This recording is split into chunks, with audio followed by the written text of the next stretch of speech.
You know, when we look at suspension companies, there's usually ones that have really weird names, and any single time that there's one with a really weird name, we just assume that it's been existing for like 200,000 years, because it seems like the old school suspension companies were a suspension company before cars were a thing, which is a little weird. So we were going to talk about something that wasn't so old and dated, but we figured since all of you guys in the comments have been asking us for this specific shock supplier powerhouse, we thought we would talk about it, which is none other than Bilstein shocks.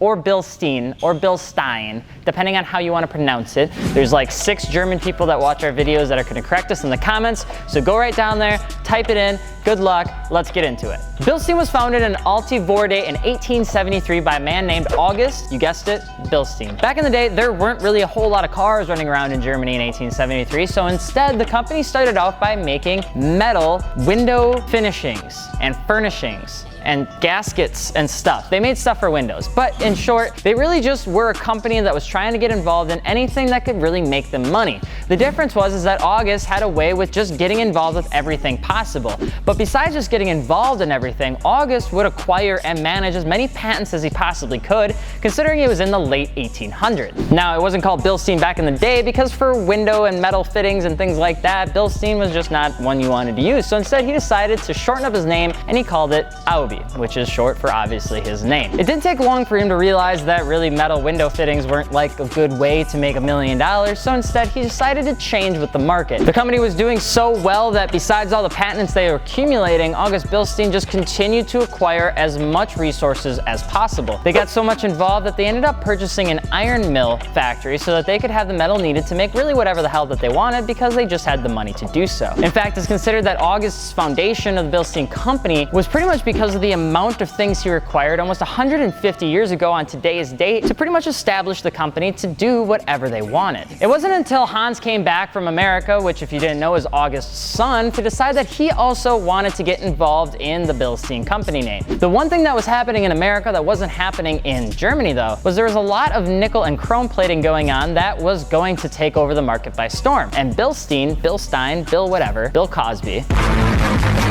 said, well, why don't we do that? So the nickel and chrome plating business started to move because Bilstein wanted to make products. So they got all the stuff that they needed from the mills, they got all the innovations and patents that they needed, and they started making stuff. Really, they really didn't make anything, but they made it. Does that make sense? They made stuff. What did they make? We don't know, because they just made everything. It was like the Walmart of the automotive scene. Partnering with a company called LHF, which has a long German name, but I was gonna try and memorize it and couldn't figure it out for the life of me, Bilstein started to make automotive accessories for the booming car industry. Now, back in the day, really the biggest one that Bilstein could get involved in that involved chrome plating, which might be something that you can guess, was front bumpers. It was one of the biggest things that the company could get involved in, but on top of that, there was a lot of internal pieces and things like that that the Bilstein company could then actually chrome plate, sell back to manufacturers, and make a little bit of money. But because they had such a stranglehold on everything from the metal to the end result, Bilstein was able to do very well for themselves. In fact, it put them in such a good position that it allowed them to continuously grow, enter into the Americas, enter into different countries, and just make products for anybody that wanted them. In 1928, Bilstein was making car jacks and other sort of floor jacks and things like that for cars because nobody else was doing it at the time. And for the next 30 years, the company just continued to produce products that people wanted. Then the early 50s came around, and well, Bilstein ran into a conundrum, a problem, if you will, an issue at hand. They had a situation that needed to be resolved. They had a problem with no solution. Wow. See, there was a man named Professor Barriere de Carbon. He wanted to see if there was a way to isolate vibrations of an automobile better than what was currently existing at the time. See, back in the day, pretty much what existed was a very fundamental fork-style shock absorber, and besides other competitors trying to solve the problem, the professor really didn't know who to go to. That was until he heard of Bilstein, and they were trying to get involved in the automotive suspension business as well. They didn't know how to figure it out. All they knew is that they had a lot of money, a lot of time, and they were gonna figure out how to make a product that was better than pretty much anything else out there. So a few years passed and Bilstein finally introduced a product that would revolutionize what a suspension system ultimately consisted of back in the late 50s. And Bilstein was like, we can do that because we are German.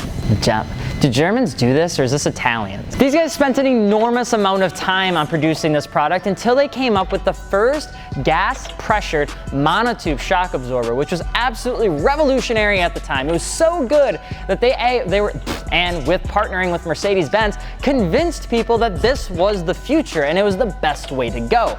The company was one of the first to practice this specific product, and because they were, and because Mercedes hopped on board right away, it gave them the foundation they needed to become one of the biggest shock absorber companies in the world. Everything that Bilstein was touching once you got into the 60s and 70s meant that it was just a good car. That same shock would go into the Monte Carlo Rally equipped on a Mercedes-Benz, and they won. It was the first time out of pretty much any story we've ever told about a suspension company going into a race event and actually winning that Bilstein won the competition on their first try.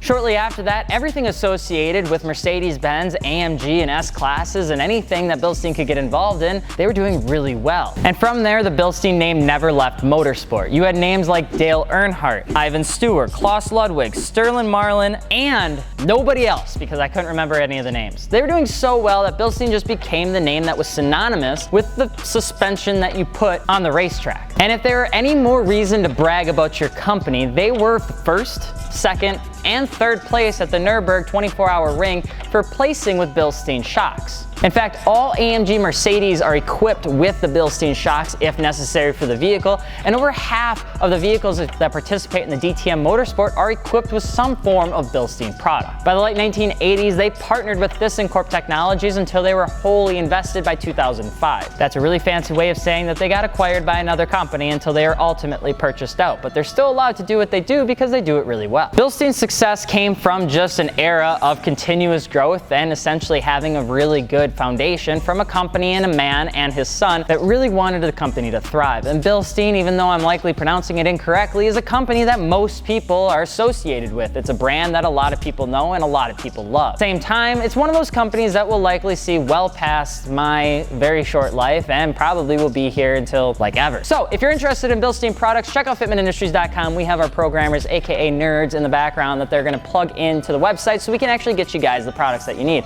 That was a joke. Please don't get mad at me if you're a programmer and you're watching this video. But if you're looking at wheels, tires, or suspension, airlift out there too, feel free to hit up fitmentindustries.com. We have all of it there. And don't forget to subscribe. My name is Alex from Fitment Industries. You thought we were doing a giveaway, and we actually are. I want you guys to drop a comment on what suspension you're running in your car, and we'll just pick some random lucky winner on next episode of this, which is tire history for next week. But I'm Alex from Fitment Industries, and we'll see you later. Peace.